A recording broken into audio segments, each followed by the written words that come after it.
नमस्ते श्रोताओं, प्रस्तुत है सुधा अरोड़ा जी की कहानी सुरक्षा का पाठ। राघव अपनी अमेरिकी बीवी स्टेला और 2 बच्चों पॉल और जिनी के साथ भारत लौट रहा है। सुनकर मेरा कलेजा चौड़ा हो गया। आखिर अपना देश खींचता तो है ही। मेरा बेटा राघव तो अमेरिका जाने के बाद और भी भारतीय हो गया था। भारत में रहते चाहे उसने कभी 15 अगस्त और 26 जनवरी के कार्यक्रमों में भाग न लिया हो, पर विदेश जाते ही उसने अपनी कंपनी के भारतीय अधिकारियों को इकट्ठा कर वह इन दिनों के उपलक्ष्य में देश प्रेम के कुछ कार्यक्रम करने लगा था, जिसके लिए वह मुझसे फोन पर देश प्रेम की कविताएं और राष्ट्र प्रेम के गीत पूछता और नोट करता। कार्यक्रम की शुरुआत का भाषण भी रोमन अक्षरों में देवनागरी लिखकर मैं ईमेल से उसे भेजती। यह अलग बात है कि मैं उसके लिए हिंदुस्तानी लड़की ढूंढ ही रही थी कि उसने अपनी एक अमरीकी स्टेनो से शादी कर ली और 7वें महीने ही एक बेटा भी हो गया। साल भर बाद जिनी भी, जो बस 4 महीने की ही थी। उसकी तस्वीरें देखी थीं, बिल्कुल राघव की तरह गोरी चिट्ठी गोल मटोल गब्दू सी। हमारा 4 बेडरूम का घर आबाद होने जा रहा था। एक कमरे में हम 2 प्राणी थे और बाकी 3 कमरे रोज की साफ सफाई के बाद मुंह लटकाए पड़े रहते। तीनों कमरे का चेहरा धो पोंछ कर अब चमका दिया गया था। एक कमरे में राघव के आदेश पर हमने बच्चे का झूला भी डलवा दिया था। राघव का परिवार एयरपोर्ट से घर आया तो जैसे घर में दिवाली मन रही थी। घर को देखकर राघव के चेहरे पर भी दर्प था, जैसे स्टेला से कह रहा हो, देखा मेरा घर। स्टेला पहली बार आ रही थी।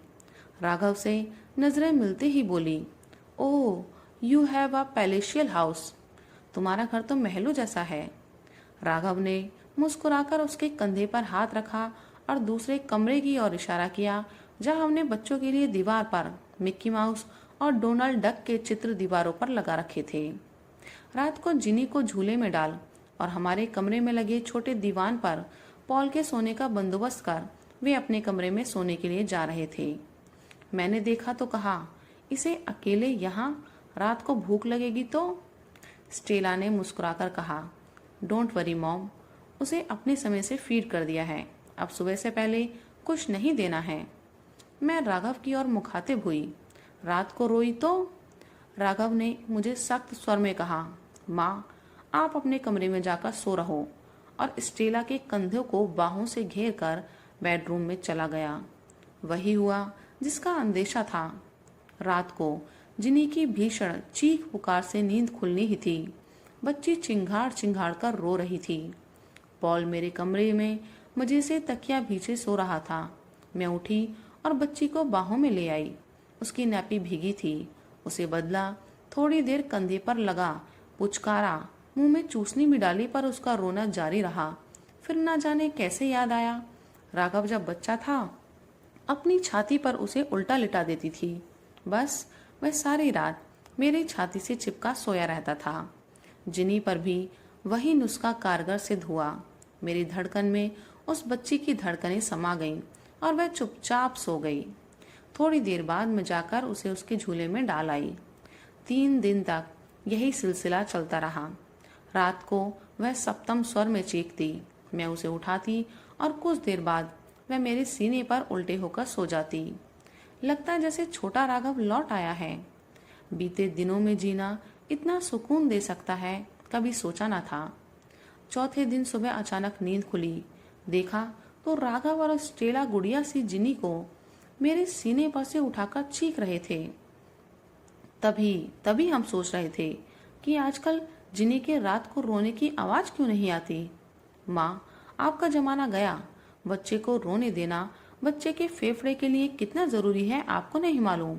डॉक्टर की सख्त हिदायत है कि वे अपने आप रोज चिल्लाकर चुप होना और सोना सीख जाएगी। आप क्यों उसकी आदतें खराब करने पर तुली हैं? मैंने उनके रूखे ऊंचे स्वर को नजरअंदाज करते हुए हंसकर कहा, आखिर तेरी ही बेटी है। तुझे भी तो ऐसे ही मेरे सीने पर उल्टे लेटकर नींद आती थी, याद नहीं? मैंने राघव को उसके 35 साल पहले के बचपन में लौटाने की एक फिजूल सी कोशिश की। माँ प्लीज, स्टॉप दिस नॉनसेंस। आप बच्चों को 30 साल पहले के झूले में नहीं झुला सकती। उन्हें इंडिपेंडेंट होना बचपन से ही सीखना है। आप अपने तौर तरीके, रीति रिवाज भूल जाइए। मैं चुप। याद आया, अमेरिका में पॉल के जन्म के बाद हम लंबी ड्राइव पर नियाग्रा फॉल्स देखने जा रहे थे। गाड़ी में पॉल को पिछली सीट पर, उसकी बेबी सीट पर तमाम जिरह बख्तर से बांध दिया गया था।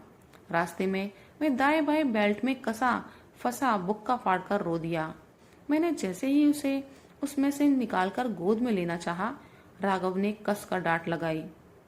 अभी पुलिस पकड़कर अंदर कर देगी। चलती गाड़ी में बच्चे को गोद में उठाना मना है। मैं हाथ बांधे बैठी रही थी। नियाग्रा फॉल्स की आंखों को बेइंतहा ठंडक पहुंचाने वाले पानी के तेज तेज गिरने के शोर में भी मुझे पॉल के मुंह फाड़कर रोने का सुर ही सुनाई देता रहा। आज भी नियाग्रा फॉल्स की स्मृतियों में दोनों शोर गड्डम गड्ढ हो जाते हैं। अब जिनी रोती है तो सब सोते रहते हैं, पर मेरी नींद उखड़ जाती है। सोचती हूँ बस कुछ ही दिनों की बात है। राघव, स्टेला, पॉल और जिनी सब चले जाएंगे। तब तक मुझे सब्र करना है। जिनी के आधी रात के रोने को अपनी धड़कनों में नहीं बांधना है। उसे अभी से आत्मनिर्भरता का पाठ पढ़ते हुए देख रही हूँ और अंधेरे में और गहराते अंधेरे को पहचानने की कोशिश करती रहती हूँ। सचमुच कुछ समय बाद ऐसी चुप्पी छाती है कि वह सन्नाटा कानों को खलने लगता है। धन्यवाद।